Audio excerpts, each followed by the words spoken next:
नमस्कार मेरे प्यारे विद्यार्थियों, आज का अपना एक पॉइंट है जिसका नाम है लहासा की ओर। इस रचना को लिखने वाला व्यक्ति है, उनका नाम है राहुल सांकृत्यायन। तो सबसे पहला पॉइंट अपने पास यहाँ पर प्रश्न यही बनता है कि लहासा की ओर नामक रचना को लिखने वाले लेखक कौन है, तो उसका उत्तर जाएगा आपके पास राहुल सांकृत्यायन, है ना। बेसिकली अगर हम यहाँ पर इस पॉइंट को अगर देखते हैं तो इसमें यहाँ पर जिस बात को लेकर के चर्चा की गई है वो है तिब्बत नेपाल वाले पॉइंट की। उसी दृष्टि से अगर आप यहाँ पर इस इमेज को अगर आप अपने माइंड में यहाँ पर बना लेंगे तो हम ये उम्मीद करके चलते हैं कि अपना आने वाला प्रश्न जो है वो यहाँ से गलत नहीं होगा। हमारा यहाँ पर क्लास को लेकर के जो उद्देश्य होता है, पर्पस होता है, एनी हाउ कंडीशन में आपका कॉन्सेप्ट बन जाना चाहिए। जन्म याद करना, इनके उपनाम याद करना, इनका मूल नाम याद करना, इनकी जो है देहांत या निधन का ईयर याद करना, ये सब अपनी अपनी जगह बातें यहाँ पर ठीक है। लेकिन हमारा यहाँ पर जब हम यहाँ एग्जामिनेशन हॉल में किसी बात को लेकर के यदि मार खाएंगे या हम वहाँ पर कमज़ोर पड़ते हुए दिखाई देंगे, वो है कॉन्सेप्ट। और उस कॉन्सेप्ट वाले पॉइंट पर हमारी ये इच्छा रहती है कि आपका एनी हाउ कंडीशन में प्रश्न गलत नहीं होना चाहिए, ठीक है। तो यहाँ से अपन आगे की तरफ बढ़ते हैं। रचना का नाम है लहासा की ओर और लिखने वाले व्यक्ति है राहुल सांकृत्यायन। इससे पहले यहाँ पर इस YouTube चैनल को एग्जाम8080 का जो चैनल है, जो वीडियो है अपना, उसको लाइक करें, उस पर कमेंट करें और उसको वहाँ पर अपने दोस्त यारों के मध्य शेयर करें। और यदि सब्सक्राइब नहीं किया है तो उसको सब्सक्राइब करें। चलते हैं यहाँ पर इसमें जीवन परिचय की बात जो है वो यहाँ पर देखते हैं। सबसे पहला पॉइंट अपने पास यहाँ पर आता है इनका, वो आता है इसमें जन्म। जब जन्म के वर्ष की अगर अपन बात करते हैं तो ये पॉइंट आपके पास आता है क्या, आंसर है इसमें 1893। 1893 वाले पॉइंट को आप ऐसा याद करें, अगर आपको याद हो इसमें तो स्वामी विवेकानंद का नाम आप सब लोगों ने सुना होगा। शिकागो विश्व धर्म सम्मेलन में वहाँ पर जब अपनी बात रखने के लिए गए थे तो वो समय कौन सा था, तो वो समय था 1893, 1893। तो इससे आपको कहीं ना कहीं ये याद रह जाएगा कि विश्व धर्म सम्मेलन, शिकागो का जो धर्म सम्मेलन था जहाँ पर ये जाते हैं अपने स्वामी विवेकानंद, उससे ये पॉइंट कहीं ना कहीं याद होता हुआ दिखाई देगा या रिलीफ होता हुआ दिखाई देगा। 1893 का योग वहाँ से आपके पास बन जाएगा। और देहांत की बात करते हैं, इसमें इनका निधन की अगर बात होती है तो ये है आपके पास 1963 वाला पॉइंट आता हुआ दिखाता है। तो कितने साल का गैप है, ऐसे भी यहाँ पर आप याद रखने के तरीके इसमें अपनाएं। इसमें अपने पास यहाँ पर समय है वो है 80 वर्ष का, है ना। 18 ईयर का गैप है और 1963 में इनका देहांत होता हुआ दिखाई देता है। फिर यहाँ पर बात करते हैं तो वो स्थान कौन सा है, तो आंसर आपके पास आता है पंदहा। कहाँ पर आता है, तो आंसर है इसमें आजमगढ़। आजमगढ़ कहाँ पर आता है, तो ये पॉइंट अपने पास है इसमें उत्तर प्रदेश वाला पॉइंट है। उत्तर प्रदेश के आजमगढ़ जिले के पंदहा नामक स्थान पर इनका जन्म होता हुआ दिखाई देता है। फिर यहाँ से अपन इसमें जब आगे की तरफ बढ़ेंगे तो यहाँ पर आएंगे इनके नाम और बेसिकली इसके साथ साथ में यहाँ पर इनका मूल नाम। तो सबसे पहले अगर अपन मूल नाम की तरफ अगर आगे की तरफ बढ़ते हैं तो मूल नाम इनका क्या आता है, तो मूल नाम है यहाँ पर वो है इसमें केदार पांडे, है ना। ये पॉइंट आप इसमें यहाँ पर याद रखें कि इनका मूल नाम है वो है केदार पांडे। फिर यहाँ से इसमें आगे की तरफ बढ़ें तो बात आती है उपनाम की। अब इनके यहाँ पर कई सारे उपनाम इसमें आते हुए दिखाई देते हैं, जिसमें एक नाम इसमें यहाँ पर जो आता है वो इसमें क्या है, तो आंसर है यहाँ पर दामोदर स्वामी। इट मीन्स यहाँ पर इनको दामोदर स्वामी भी कहा जाता है। पहला उपनाम एक इनका ये मिलता है। एक उपनाम इसमें यहाँ पर मिलता है वो है इसमें महापंडित, मतलब इनको यहाँ पर महापंडित के नाम से भी जाना जाता है। तीसरा नाम आपके पास यहाँ पर मिलता है वो है घुमक्कड़। घुमक्कड़ शास्त्री के रूप में भी हम कहीं ना कहीं यहाँ पर इनको जो है वो देखते हैं। इसके अलावा चौथा इनका जो उपनाम है, चौथा वाला, वो है आपके पास हिंदी यात्रा साहित्य के पितामह। ये कहीं ना कहीं आपको याद रखना पड़ेगा, हिंदी यात्रा साहित्य के पितामह के रूप में भी ये जाने और पहचाने जाते हैं। तो ये इनके पास यहाँ पर नाम हो गया, कौन सा वाला, इनका चौथा वाला नाम। पांचवा वाला नाम आता है आधुनिक हिंदी के आदि विद्वान। आधुनिक हिंदी के आदि विद्वान, हिंदी के आदि विद्वान के रूप में भी इनको जाना और पहचाना जाता है। ये इनके यहाँ पर नाम जो है 5-6 नाम हैं इसमें। सबसे पहला आपका दायित्व तो बनता है एनी हाउ कंडीशन में आपको केदार पांडे याद रहे। अब यहाँ पर जो इनका जो प्रचलन वाला नाम है जो आप यहाँ पर अभी देख रहे हैं, पहचान रहे हैं, वो कौन सा है? तो वो उत्तर अपने पास जाता है राहुल सांकृत्यायन वाला, है ना। जो हम यहाँ पर या आप और हम जो इनके नाम को देख रहे हैं वो टाइटल क्या है? तो उत्तर आपके पास राहुल, और दूसरा इसमें यहाँ पर आता है वो है इसमें सांकृत्यायन। अब ये इसमें भी यहाँ पर एक चर्चा का विषय ये बनता है कि राहुल वाला नाम, ये राहुल वाला नाम जो है उसमें वो कब इसको यहाँ पर देखते हैं या कब इसको इस नाम से इनका परिचय होता है?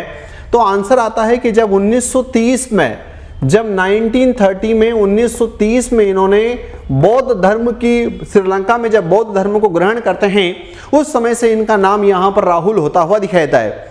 तो फिर यहाँ पर बात आई कि राहुल नाम 1930 में बौद्ध धर्म ग्रहण करते समय या बौद्ध धर्म का जो है वो अपनाने के दौरान या उसके पश्चात जो है इनका नाम राहुल पड़ता हुआ दिखाई देता है। तो सांकृत्यायन वाला पॉइंट कहाँ से आता है? तो इसमें यहाँ पर सांकृत्यायन वाला पॉइंट ऐसा है कि सांकृत्य जो है इनका पैतृक गोत्र है, और पैतृक गोत्र होने की वजह से ये वाला, इस वाले पॉइंट में सांकृत्य शब्द में जब आयन शब्द जुड़ गया तो उससे जो है यहाँ पर सांकृत्यायन का नाम पड़ता हुआ दिखाई देता है। तो ये अपने को इसमें कि जब सांकृत्य में जब आयन जोड़ेंगे तो आपको यहाँ पर क्या नाम इसमें दिखेगा? तो टाइटल आपके पास ही यहाँ पर सांकृत्यायन शब्द बनता हुआ दिखाई देगा, दीर्घ संधि के रूल को फॉलो अप करते हुए। आयन शब्द का यहाँ पर, हाँ बिल्कुल, इसमें जो है वो आवाज़ की समस्या थी, इस वजह से मैंने यहाँ पर ये 2 पॉइंट जो है मैं इसको रिवाइज करूँगा, फिर इसके आगे बाकायदा अपनी बातें यहाँ पर चलती हुई जाएगी इसमें, है ना। तो पॉइंट अपने पास इसमें आया, यहाँ पर सांकृत्यायन का नाम कैसे पड़ा वो जो है मैंने इसमें आपको बता दिया। अब इसमें एक बात और आती हुई दिखाई देती है, और वो है इसमें यहाँ पर क्या? तो इनके नाना जी का नाम क्या था? तो जब इनके नाना जी के नाम की बात की अगर हम इसमें यहाँ पर देखते हैं तो नाना जी का नाम आता है वो है राम शरण पाठक। अब यहाँ पर इस नाम की चर्चा करने की आवश्यकता क्या है? तो उत्तर ये आता हुआ दिखाई देता है कि राम शरण पाठक वाला नाम इसलिए याद करना है कि इनके जीवन पर, इट मीन्स यहाँ पर राहुल सांकृत्यायन के जीवन पर सबसे ज़्यादा यदि किसी विद्वान का इफेक्ट आता हुआ दिखाई देता है तो वो इनके नाना का इफेक्ट आता है। इसलिए पाठ में कहीं पर इनके परिचय के संदर्भ में याद रखना पड़ता है, क्योंकि ये कहा जाता है कि जो नाना की अगर बात करते हैं तो ये फौज में थे, और फौज में होने के कारण जो है ये उनको वहाँ पर वीरता की बातें बताया करते थे, देश विदेश के नदी झरनों की बातें बताया करते थे। तो ये देश विदेश की यहाँ पर बातें बताना, नदी झरनों के बारे में वर्णन करना, यात्रा वृत्तांत का वर्णन करना, तो इस कारण से इनके मन में कहीं ना कहीं आया कि वास्तव में यार ये घूमना फिरना तो चाहिए। तो ये घुमक्कड़ शास्त्री वाला जो कॉन्सेप्ट आता है उसके पीछे कहीं ना कहीं ये भी योगदान है।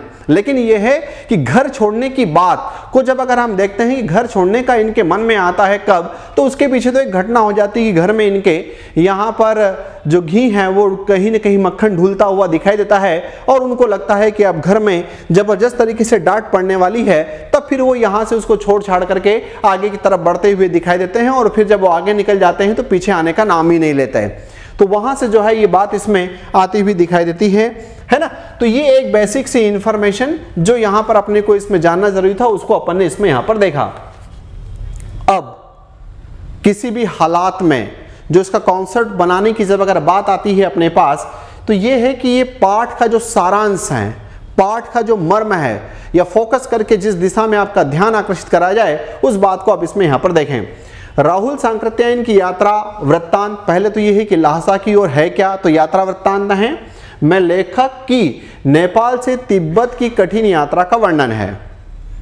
नेपाल से तिब्बत की कठिन यात्रा का वर्णन है, पहला पॉइंट। दूसरा, नेपाल से तिब्बत जाने वाला मार्ग व्यापारिक और सैनिक, सैनिक मतलब सामरिक और सैनिक दोनों ही दृष्टि से ये महत्वपूर्ण था, जहां पर चीनी चौकियां, मतलब जो चीन सेना है उन चीन की चौकियां और किले वहां पर बने थे। फिर लेखक तिब्बती समाज की विशेषताओं को बताते हैं जहां जात पात और छुआछूत जैसी समस्याएं नहीं थी। यदि आप बाहर से गए, आपको भी इनके यदि घर के अंदर तक जाना है तो आप जा सकते हैं।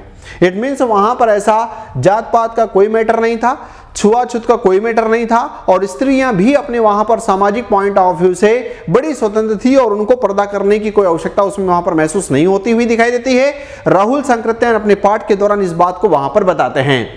फिर यहां से इसमें आगे, तिब्बत में यात्रा कठिन थी क्योंकि ऊंचाई अधिक थी और स्थानों में जो निर्जन स्थान थे जहां पर कोई जन आपको दूर दूर तक न दिखाई दें, वहां पर डाकुओं का खतरा बना रहता था। फिर आगे, लेखक और उनके साथी सुमति, मतलब आपको ये याद रखना है कि इस यात्रा वृत्तांत में ल्हासा की ओर वाले में एक नाम आपके पास राहुल सांकृत्यायन है जो खुद लेखक हैं, दूसरा नाम आपके पास यहां पर उनके एक साथी हैं जिनका नाम आपके पास सुमति हैं। को इस कठिन मार्ग में कई चुनौतियों का सामना करना पड़ा। पहाड़ी दर्रे जिन्हें हम डांडे कहते हैं, मतलब लेखक ने इस पाठ में यहां पर जिन्हें डांडे कहा है, क्योंकि विद्यार्थी का प्रश्न आपसे भी बन सकता है जब आप कक्षा में किसी विद्यार्थी को पढ़ा रहे हैं तो पूछ लेंगे सर ये डांडे शब्द का मतलब क्या है। तब आपको ये पता होना चाहिए कि डांडे क्या है। तो एक प्रकार के पहाड़ी दर्रे हैं, विशेष रूप से खतरनाक थे क्योंकि वहां कोई गांव नहीं होता और डाकू यात्रियों पर हमला कर सकते थे। फिर आगे, यात्रा के दौरान वे एक चीनी किले में ठहरते हैं जहां उन्हें स्थानीय रीति रिवाजों और खान पान का अनुभव होता है। आगे बढ़ते हुए घोड़े की सहायता, मतलब यह है कि पूरी यात्रा में जिस किसी एक पशु या जो है प्राणी की अगर आवश्यकता होती है, क्योंकि यहाँ पर ऊंच नीच वाले जब स्थानों पर चलना होता है तो कहीं ना कहीं कंफर्टेबल नहीं थे, तो ये घोड़े की सहायता लेते हैं। लेकिन कहा ये पाठ का जब आगे की तरफ वर्णन करते हैं तो बहुत दिनों तक जो है वो सपोर्ट नहीं लेते, उनको बड़ा अटपटा लगता है और वहां से छोड़ देते हैं, लेकिन रास्ता कठिन होने के कारण वे रास्ता भटक जाते हैं। फिर आगे, सुमित का स्वभाव, मतलब सुमति का स्वभाव जल्दी गुस्सा होने वाला है। मतलब एक प्रश्न यहाँ क्या है क्वालिटी वाला, एक प्रश्न ये है इसमें कि राहुल सांकृत्यायन की रचना ल्हासा की ओर में उनके साथी, उनके मित्र का नाम क्या था। तो एक ऑप्शन बताओ क्या आएगा, उसमें आएगा पहला ऑप्शन सुमित, दूसरा ऑप्शन यहां पर आपके पास आएगा सुनीता, तीसरा आएगा सुमति, चौथा फिर जो भी वहां पर आपको बना दे। तो जब इतने नियर के ऑप्शन होते हैं तब ऐसी स्थिति में अपने को भी पढ़ने में अटपटा लगता है। सुमित नाम बड़ा अच्छा लगता है बस, पर यहां पर यह है कि सुमति है उनका नाम जो इनके साथ वहां पर यात्रा में पूरे समय तक रहते हैं, लेकिन वह जल्दी ही शांत भी होता है। मतलब सुमति का स्वभाव ऐसा बताया गया है कि ये बहुत ही गुस्सेल स्वभाव के हैं, बहुत ही क्रोधी स्वभाव के हैं, लेकिन जितने ही ये गुस्सेल स्वभाव के हैं, जितने ही ये क्रोधी स्वभाव के हैं, उतने ही जो है जल्दी ये शांत भी हो जाते हैं। कहने का मतलब है कि एकदम से इनका पारा हाई होता है और एकदम से वापस यहाँ पर ठंडा भी होता हुआ दिखाई देता है। फिर यहाँ से तिंगरी पहुंचने पर लेखक को वहां के भिक्षुओं और जागीरदारों से मिलने का भी एक अवसर मिलता है। फिर अगला, यहाँ बौद्ध ग्रंथों जिन्हें कंजूर कहा गया है, यहाँ बौद्ध ग्रंथों जिन्हें कंजूर कहा गया है और ये हस्तलिखित थे। कंजूर के हस्तलिखित संस्करणों को देखकर वे प्रभावित होते हैं। इस यात्रा में लेखक ने तिब्बती समाज, मतलब बेसिकली यह है कि अगर आपको लगता होगा कि हमें क्यों पाठ पढ़ा रहे हैं, फिर आपको ऐसा लगता होगा कि हम ही बच्चों को जो है ये क्यों पाठ पढ़ाएं, तो बेसिकली यहाँ पर लेखक का जिस बात की तरफ फोकस है वो ये आपको बताना चाहते हैं कि इस भारत देश की जो सभ्यता है, इस भारत देश की जो संस्कृति है, उस सभ्यता और संस्कृति के संदर्भ में तिब्बत समाज के लोगों का रहन सहन कैसा है, वहाँ का धार्मिक स्ट्रक्चर कैसा है, वहाँ की संस्कृति कैसा है और वहाँ का कठिनाइयों का जीवन का चित्रण इतना ही मार्मिक ढंग से किया है कि जब आप इस पाठ को पढ़ते हैं तो आपको ही लगने लगता है कि मैं ही जो है वो ल्हासा की ओर जा रहा हूँ। तो इट मीन्स यहाँ पर इस प्रकार से वर्णन करने के कारण ही ल्हासा की ओर वाला जो कंटेंट है, जो आपके पास यहाँ पर ये यात्रा वृत्तांत हैं, इसलिए कहीं ना कहीं आपको पढ़ाने की आवश्यकता महसूस होती हुई दिखाई दी भारत सरकार, मध्य प्रदेश सरकार को। फिर आगे यहाँ पर ये मेरा एक यहाँ पर मास्टर स्ट्रोक वाला प्रश्न है कि पाठ में यहाँ पर मुख्य किरदार कौन है। तो एक तो स्वयं लेखक जिसको राहुल सांकृत्यायन के नाम से जाना, राहुल वाला नाम 1913 पढ़ता हुआ दिखाता है जब वो बौद्ध धर्म को ग्रहण करते हैं। फिर यहाँ पर बात आती है राहुल एक जिज्ञासु प्रवृत्ति का व्यक्ति है, मतलब इट मीन्स यहाँ पर लेखक एक जिज्ञासु प्रवृत्ति का व्यक्ति है जो यहाँ जानना चाहता है, एक सहनशील व्यक्ति है, एक जिज्ञासु प्रवृत्ति का व्यक्ति है, एक सहनशील व्यक्ति है और यहाँ पर वो कैसे भी कठिनाइयाँ आती हैं वो डरने वाले लोगों में से नहीं है। फिर यहाँ पर सुमति के बारे में बताया गया है कि सुमति जो है वो कौन है, तो सुमति यहाँ पर धार्मिक कार्यों में रुचि लेने वाला व्यक्ति है और जो यहाँ पर लेखक के साथ घूमने फिरने के साथ में वहाँ के जो लोकल लोग हैं उनसे एक बातचीत करना, उनसे मेल मिलाप करना और उनमें वहाँ पर घुल जाने जैसी उनकी विशेषताएं इस पाठ के अंदर बताई गई है। फिर बात आती है यहाँ पर तिब्बती लोग। तिब्बती लोग आमतौर पर उन्होंने एक शब्द लिखा है कि मिलनसार है, लेकिन ये कहा जाता है कि मिलनसार हैं, लेकिन यदि रात के समय, शाम के समय यदि इन्होंने यहाँ पर वहाँ की पारंपरिक शराब वाइन का अगर सेवन कर लिया तो फिर ये उतने ही जो है जिस प्रकार से मिलनसार वाले व्यक्तित्व हैं उससे उतने ही जो है दूर जाते हुए दिखाई देते हैं। तो ये बात यहाँ पर इसमें अपने को पता होना चाहिए कि राहुल सांकृत्यायन का चरित्र कैसा बताया गया है, सुमति का कैसा बताया गया है, और तिब्बती लोगों के बारे में यहाँ राहुल सांकृत्यायन जो खुद इसमें एक पात्र के रूप में भी आते हैं वो वहाँ पर इसका कैसा विवेचन है। ठीक है, फिर यहाँ पर अगला हमारा मास्टर स्ट्रोक इस पर है कि ये 4 शब्द, क्योंकि एग्जाम कक्षा में जब आप विद्यार्थियों के समक्ष होते हैं, जब आप कोई बात बोलते हैं तो विद्यार्थियों के मन में क्यूरोसिटी जगती है। उस जब क्यूरोसिटी अगर जगती है तो उस क्यूरोसिटी जगने के दौरान आपके माइंड में यहाँ पर ये शब्द आते हैं, चूंकि बच्चों के मन में भी आते हैं, और आपको उसको कहीं ना कहीं जो है समझाना पड़ता है कि इसका मतलब क्या है। सबसे पहला शब्द आया यहाँ पर छंग। बेसिकली यहाँ पर ये क्या है, तो ये है पारंपरिक शराब। तिब्बत की जो है ये पारंपरिक शराब, इस पारंपरिक शराब को यहाँ पर जिस नाम से आइडेंटिफाई किया गया है वो है आपके पास यहाँ पर छंग, है ना, जिसमें उन्होंने कहा कि जैसे ये शाम के समय पी लेते हैं, अगर तिब्बत के निवासी जो हैं तो वो जो मिलनसार वाला जो उनका व्यक्तित्व है उसके जस्ट अपोजिट होते हुए भी दिखाई दे सकते हैं। फिर बात आती है यहाँ पर थुक्पा। तो ये क्या है, तो ये तिब्बती जो है वो पेय है, और ये तिब्बती जो पेय है इसका मतलब यहाँ पर ये आता हुआ दिखाई देता है कि ये एक प्रकार का सूप है जो आमतौर पर वो ठंड के दिनों में इसको पिया करते हैं, या जब वहाँ पर जरूरत से ज़्यादा ठंड होती है तो उस समय वहाँ पर इसको पीते हैं, जिसको उन्होंने यहाँ पर थुक्पा के नाम से जाना। फिर बात है इसमें कि डांडा क्या है, तो डांडा आमतौर पर अभी अपन ने वहाँ पर देखा, डांडा एक प्रकार के दर्रे हैं, तिब्बत में वहाँ पर जो पाए जाने वाले वो दर्रे हैं, उसकी यहाँ पर बात की गई है। फिर यहाँ पर ये बातें इसमें आती हुई दिखाई दी कि गंडे क्या हैं, तो ये जो है वो जो गले का जो ताबीज़ होता है, जो एक धार्मिक जो धागा होता है, उस धार्मिक धागे को या जो गले का जो ताबीज़ होता है उस ताबीज़ को राहुल सांकृत्यायन ने इस पाठ के अंदर गंडे शब्द के नाम से संबोधित किया है। तो ये पाठ से रिलेटेड आपके पास यहाँ पर एक बेसिक सी इंफॉर्मेशन जो हम ये मान करके चलते हैं कि आपके पास होनी चाहिए, ये आपके पास इसमें है। ठीक है, अब यहाँ से इसमें आगे की तरफ अगर बढ़ते हैं तो इसमें यहाँ पर मास्टर स्ट्रोक के रूप में सबसे पहला प्रश्न, तिब्बत में बहुत निम्न श्रेणी के भीखमंगों को घर में क्यों नहीं आने दिया जाता था। बेसिकली यहाँ इस पाठ के अंदर इस प्रश्न की जब अगर हम चर्चा करते हैं तो नंबर 1, क्या वे अपशकुन मानते थे, बी चोरी के डर से, सी छुआछूत मानते थे, और डी वे गरीबों को नापसंद करते थे। तो यहाँ पर पॉइंट ये है कि निम्न श्रेणी के लोगों को जो है वो इसमें इसलिए नहीं आने दिया करते थे क्योंकि उनको ये डर रहता था कि कहीं ये जो है चोरी न कर लें। तो इसलिए यहाँ पर आपका आंसर इसका क्या जाएगा, तो चोरी के डर से। मास्टर स्ट्रोक वाला प्रश्न है इसलिए इस पर अपन ने यहाँ पर नंबरिंग नहीं की। आगे पहला प्रश्न, राहुल सांकृत्यायन का जन्म कहाँ हुआ है, ए वाराणसी उत्तर प्रदेश, बी पंदहा ग्राम आजमगढ़ उत्तर प्रदेश, सी इलाहाबाद उत्तर प्रदेश, और डी लखनऊ उत्तर प्रदेश। तो अभी आपने पढ़ा इसमें कि उत्तर प्रदेश का एक जिला जिसका नाम है आजमगढ़, और उस आजमगढ़ का एक गांव है जिसका नाम है पंदहा, उस पंदहा में इनका जन्म होता है। बिल्कुल यहाँ पर सही जवाब, सभी का उत्तर सही है। नेक्स्ट पॉइंट, राहुल सांकृत्यायन का मूल नाम क्या है, क्या रामशरण पाठक, नहीं ये तो इनके नाना जी हैं, क्या केदारनाथ पांडे, यस, दामोदर स्वामी, नहीं, राहुल देव शर्मा, नहीं। अब देखो कि रामशरण पाठक दादा का नाम है, एक नाम वही ले लिए इसमें, दामोदर स्वामी भी यहाँ पर नाम है, लेकिन ये राहुल सांकृत्यायन नाम पढ़ने से पूर्व का नाम इनका दामोदर स्वामी के नाम से भी लोग इनको यहाँ पर पुकारते थे, इसलिए पॉइंट आपके पास यहाँ पर आता है। लेकिन हमको यहाँ पर देखना है, प्रश्न को सही ढंग से पढ़ना है कि उपनाम की बात की है कि मूल नाम की बात की है।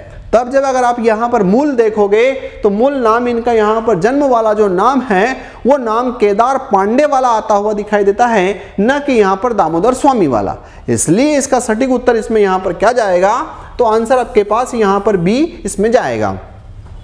फिर यहाँ से आगे बढ़े इसमें तीसरे की तरफ, राहुल सांकृत्यायन को हिंदी साहित्य में किस नाम से जाना जाता है, हिंदी गद्य के जनक, तो अपने पास बात है यहाँ पर नहीं, हिंदी यात्रा साहित्य के पितामह, यस, लहासा की ओर ही इनका सबसे प्यारा वाला यात्रा वृत्तांत है, इसलिए यात्रा साहित्य के पितामह के रूप में ये जाने जाते हैं, है ना। भारतीय उपन्यासों के प्रवर्तक नहीं, आधुनिक हिंदी कविता के प्रणेता नहीं।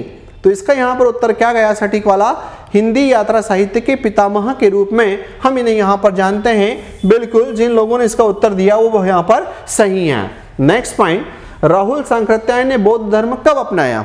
इट मीन्स यहाँ पर श्रीलंका में इनके बौद्ध धर्म अपनाने की जब अगर बात आती है लंका में, तो क्या वो 1925 का समय था, 1930 का था, 35 का था या 40 का? तो हमने वहां पर देखा कि 1930 वाला समय था। उसी समय ये अपने नाम को केदार पांडे से राहुल की तरफ ले जाते हैं और उसमें वहां पर सांकृत्यायन शब्द जोड़ दिया जाता है। और सांकृत्यायन में सांकृत्य शब्द कहां से लिया, तो इनका जो पितृ वाला जो गोत्र था वहां से वो सांकृत्यायन शब्द लिया, सांकृत्य, और उसमें आयन जोड़ दिया, तो सांकृत्यायन आपको वहां पर बनता हुआ दिखाई दिया, है ना।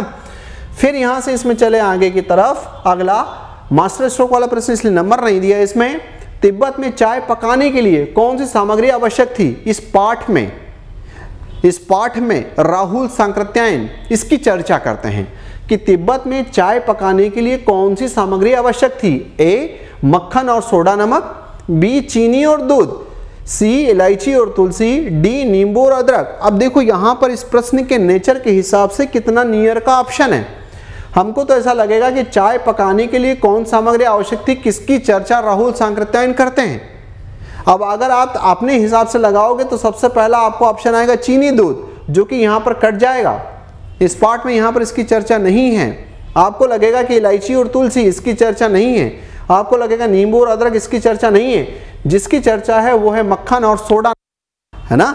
तो ये अपने पास यहाँ पर इसका उत्तर क्या जाएगा, तो इसका उत्तर है आपके पास ए। नेक्स्ट क्वेश्चन, पांचवा, राहुल नाम के अपनाया गया। ए बौद्ध धर्म में प्रवेश करने के बाद उनके नाना ने यह नाम दिया, नहीं। बचपन मित्रों ने नाम रखा, नहीं। उन्होंने स्वयं इसे अपनाया था, नहीं।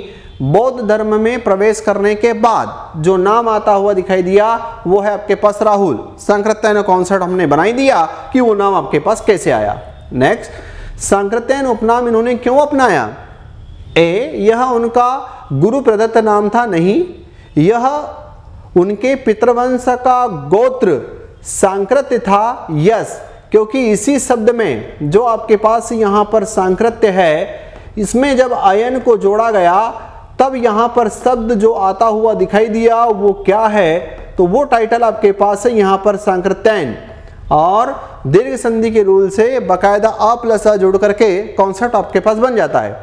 यह नाम उनके नाना ने दिया था, नहीं। यह उनका बचपन का नाम था, नहीं। तो यहाँ पर सटीक उत्तर क्या गया, उनके पितृवंश का गोत्र सांकृत्य था। नेक्स्ट पॉइंट, अगला 7 क्वेश्चन, राहुल सांकृत्यायन का नाम क्या था? ए दामोदर पाठक, बी रामशरण पाठक, सी केदारनाथ पाठक और डी राहुल पाठक। तो यहाँ पर आपने देखा कि रामशरण पाठक जो एक फौजी हुआ करते थे और फौजी जीवन की बातें इनको जब सुनाई तब यहाँ पर भी इनके मन में जो है वो एक बात आती हुई दिखाई देती है और उसी दौरान एक शेर पढ़ने को आ जाता है। और जब एक शेर पढ़ते हैं तब इनको लगता है कि नहीं, अब तो जो है घुमक्कड़ शास्त्री ही बनना पड़ेगा, क्योंकि जिंदगी है, इस जिंदगी में जो है वो घूमना फिरना है यहाँ पर, है ना।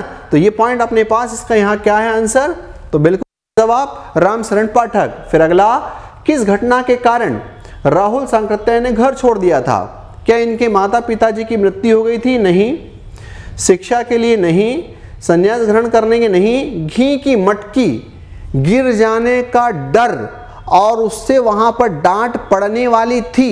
तो ये इस घटना ने बड़ा ही टर्निंग पॉइंट लिया और इस घटना के कारण चूंकि यहाँ पर ये डांट के डर से घर छोड़ करके चले जाते हैं।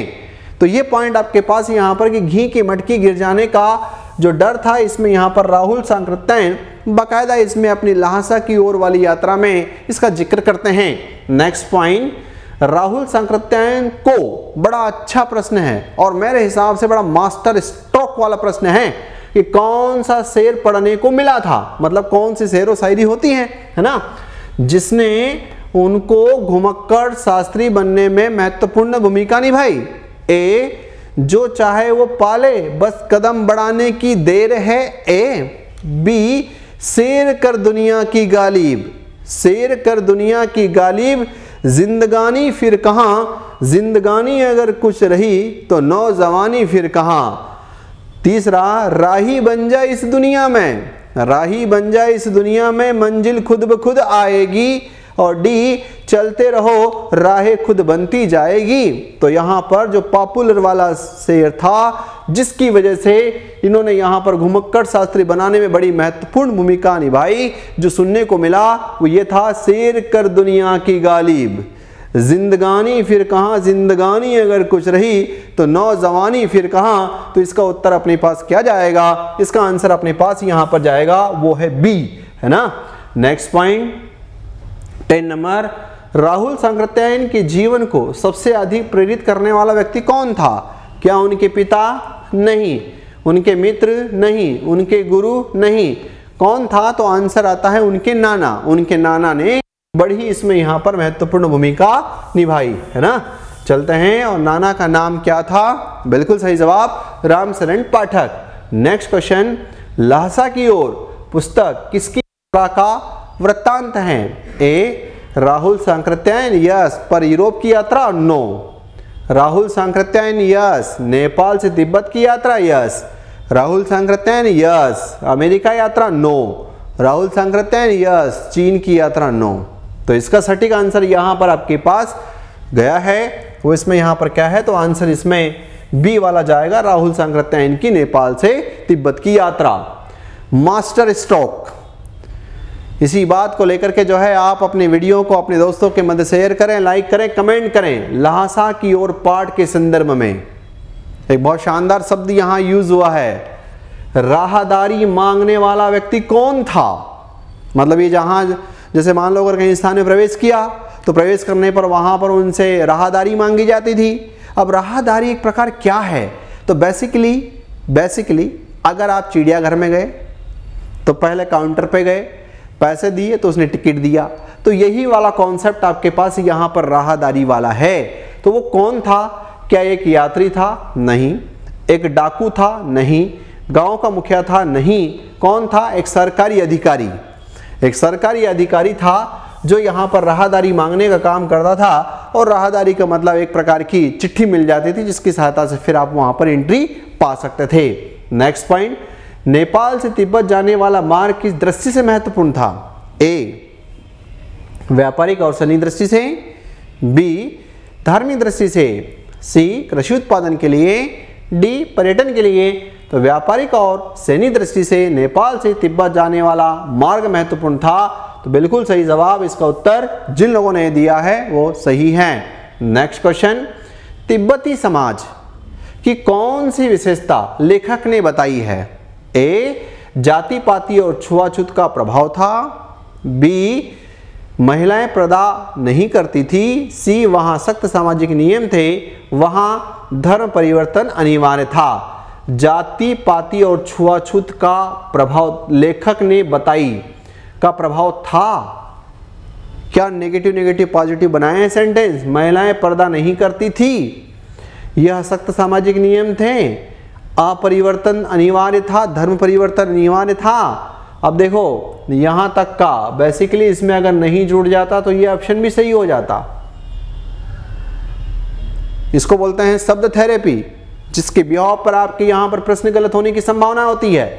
तो इसलिए ऐसे समय आपको यहाँ पर वर्ण थेरेपी, शब्द थेरेपी का ज्ञान करके कहीं ना कहीं अपनी कोई चीज़ों को जो है वो देखना होती है। तो इसका उत्तर है कि महिलाएं पर्दा नहीं करती थी, ये इसका उत्तर है। बी, ए वाला उत्तर भी सही होता जब उसमें वहाँ पर नहीं जुड़ जाता। ठीक है।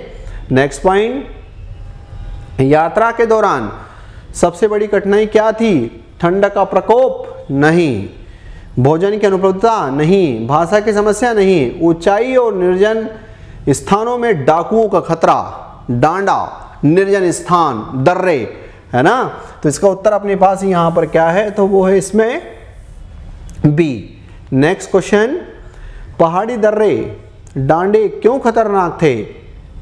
वहाँ का मौसम बहुत गर्म था, नो। वहाँ चीनी सैनिकों की चौकियाँ थी, नो। वहाँ कोई गांव नहीं था, निर्जन, डाकू यात्रियों पर हमला कर सकते थे, और इतने खतरनाक कि जब डाकू को लूटा मारी करनी थी उनको नहीं पता कि उस यात्री के पास क्या है, लेकिन सबसे पहले उसको मार देते थे और मारने के बाद फिर जो कुछ भी उसके पास होता था वो लेकर के चले जाते थे। और बेसिकली यहाँ पर ये है कि कई सारी जो है इस प्रकार की चीज़ें वहाँ पर पड़ी रहती थी, कोई इस पर एक्शन लेने वाला वहाँ पर नहीं था, है ना। तो ये जो है इस पार्ट में यहाँ पर चर्चा करते हैं। वहाँ बौद्ध भिक्षु यात्रियों को रोकते थे, आंसर है नहीं। इसका सटीक उत्तर क्या है? तो इसका सटीक उत्तर यहाँ पर सी जाएगा। चलिए आगे चलते हैं यहाँ से। 16 नंबर, यात्रा के दौरान लेखक कहाँ ठहरते हैं? ए, नेपाली सेना के शिविर में, नो। एक तिब्बती गांव में, नो। एक चीनी किले में, हाँ। लहासा के राजमहल में, तो आंसर आता है अपने पास यहाँ पर नो। तो इसका उत्तर क्या आएगा? एक चीनी किले में, है ना। इसका आंसर अपने को यहाँ पर देना है सी। 17, लहासा की ओर पाठ के संदर्भ में यात्रा के दौरान लेखक को किसकी सहायता लेनी पड़ी?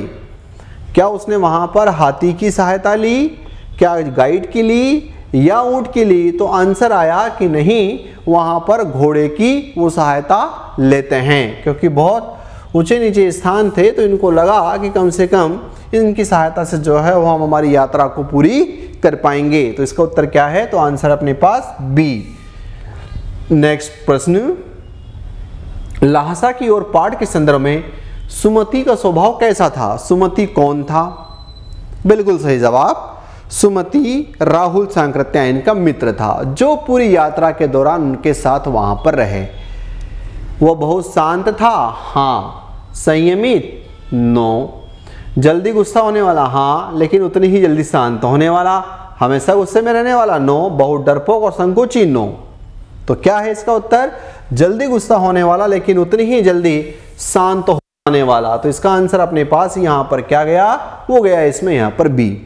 नेक्स्ट क्वेश्चन 19, लहासा की ओर पाठ के संदर्भ में तिंगरी पहुंचने पर लेखक को क्या देखने का अवसर मिलता है? तिब्बती युद्ध प्रणाली, तिब्बती व्यापार बाजार, चीनी सैनिकों की गतिविधि, या बौद्ध ग्रंथों जिन्हें कंजू कहा गया कि हस्तलिखित संस्करण। और कहते हैं कि ये देख करके राहुल सांकृत्यायन बड़े खुश होते हैं कि अरे आज भी बौद्ध ग्रंथ जो है वो हस्तलिखित उसमें वहां पर उपलब्ध हैं। तो इसका आंसर जाता हुआ दिखाई दिया, वो है आपके पास यहां पर B. Next question, master stroke के रूप में लहासा की ओर पाठ के संदर्भ में कुची कुची शब्द का प्रयोग किस लिए किया गया? अभिवादन करने के लिए, सहायता मांगने के लिए, डर व्यक्त करने के लिए, या भिक्षा मांगने के लिए? तो कुची कुची शब्द का प्रयोग किस लिए? तो उत्तर जाता है भिक्षा मांगने के लिए। बड़ा अच्छा है, प्रश्न यहां पर आपको आ सकता है। नेक्स्ट क्वेश्चन, लहासा की ओर यात्रा वृत्तांत में मुख्य रूप से किसका जीवंत चित्रण किया गया है? तिब्बत की भौगोलिक स्थिति का? नहीं। तिब्बती समाज, संस्कृति, धार्मिक जीवन और कठिनाइयों का? हाँ। तिब्बत की राजनीतिक स्थिति का? नहीं। चीनी शासन की नीतियों का? नहीं। तो इसका उत्तर अपने पास यहां पर क्या जाएगा? तो इसका उत्तर आपके पास यहां पर बी, तिब्बती समाज, संस्कृति, धार्मिक जीवन और कठिनाइयों का वर्णन वहां पर किया गया है। 21, लहासा की ओर किस प्रकार की रचना है? ए, उपन्यास है? नहीं। निबंध संग्रह है? नहीं। आत्मकथा है? नहीं। क्या है? तो आंसर गया यहां पर ये एक प्रकार का यात्रा वृत्तांत है।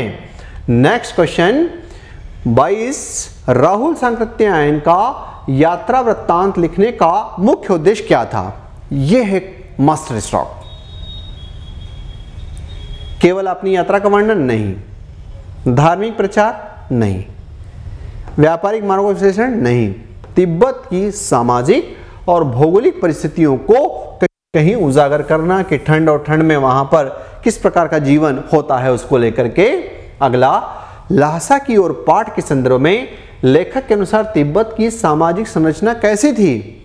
जात पात और छुआछूत से मुक्त? हाँ। कठोर जाति व्यवस्था? नो। सामंती व्यवस्था पर आधारित? नो। साम्यवादी शासन का प्रभाव? नो। तो आंसर अपने पास आया जात पात और छुआछूत से मुक्त था, ये जो है वहां पर बकायदा किया है। नेक्स्ट क्वेश्चन, तिब्बत में महिलाओं की स्थिति कैसी थी? महिलाओं को पर्दा करना पड़ता था महिलाएं सामाजिक रूप से स्वतंत्र थी, घर से बाहर जाने की अनुमति नहीं थी, केवल धार्मिक कार्यों में भाग लेने की अनुमति थी। तो अपने पास यहाँ पर पॉइंट आए कि महिलाएं सामाजिक रूप से स्वतंत्र थी, इसकी जो है यहाँ पर स्थिति का वर्णन किया गया है। नेक्स्ट क्वेश्चन, ल्हासा की ओर पाठ के संदर्भ में तिब्बत की यात्रा के दौरान मुख्य कठिनाइयां कौन सी थी? ए, राजनीतिक अस्थिरता, भोजन की उपलब्धता की कमी, भाषा की समस्या नहीं, अत्यधिक ऊंचाई वाले स्थान, ठंड और डाकुओं का भय, ये मुख्य रूप से कठिनाइयां थी। और ये इस पाठ में यहाँ पर बताया गया कि डाकू भी इतने खतरनाक कि यदि उनको लूटामारी करनी है, उनको नहीं पता कि उसके पास क्या है, लेकिन सबसे पहले उसको मारेंगे, हत्या करेंगे उसकी, और उसके बाद फिर उसमें से वहां पर लूटामारी करेंगे, भले ही कुछ मिले या न मिले। और फिर बस उसको ऐसे ही निर्जन स्थानों पर छोड़ दिया जाता था और ऐसी ही लाशें वहां पर पड़ी रहती है। अगला पॉइंट 26, ल्हासा की ओर पाठ के संदर्भ में तिब्बत में प्रयुक्त मुख्य रूप से कौन सा धर्म प्रचलित था? हिंदू? नो। इस्लाम? नहीं। बौद्ध? हाँ। ताओ? नो। तो इसका उत्तर यहां पर क्या जाएगा?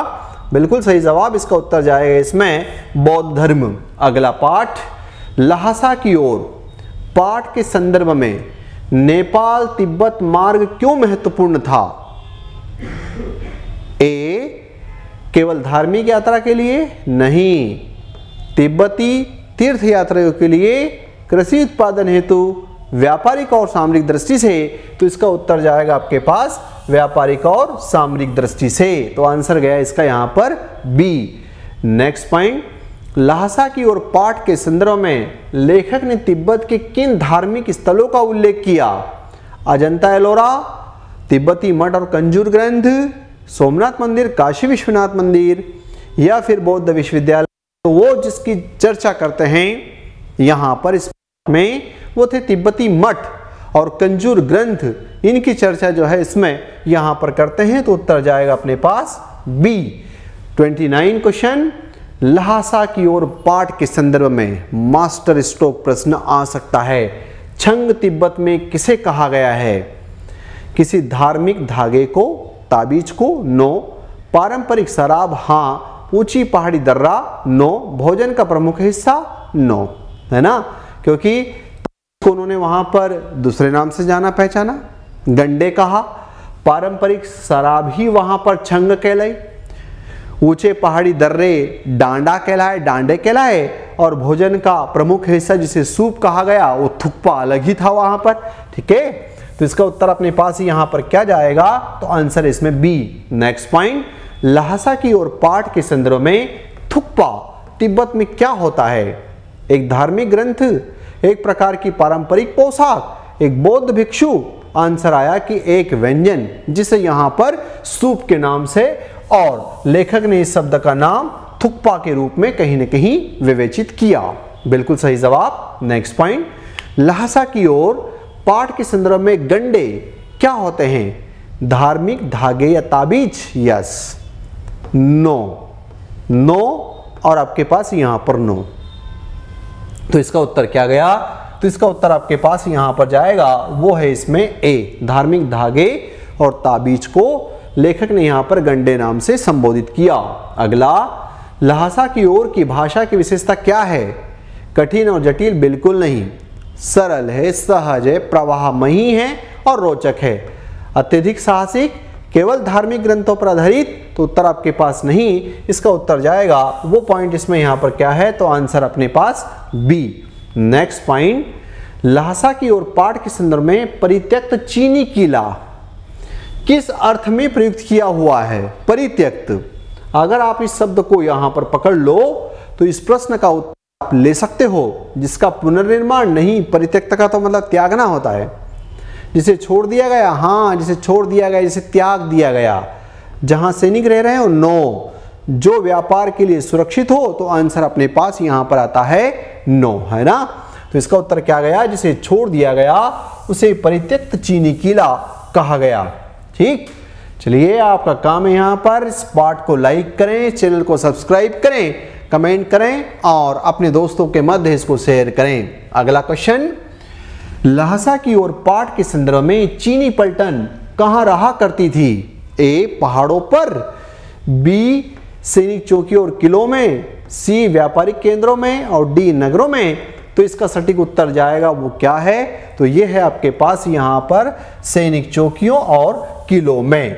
तो ये लहसा की ओर पाठ का एक ब्रीफ और एग्जामिनेशन पॉइंट ऑफ को ध्यान में रख करके सारे एक एक कीवर्ड्स के साथ पूरा पाठ इसको डिस्कस किया।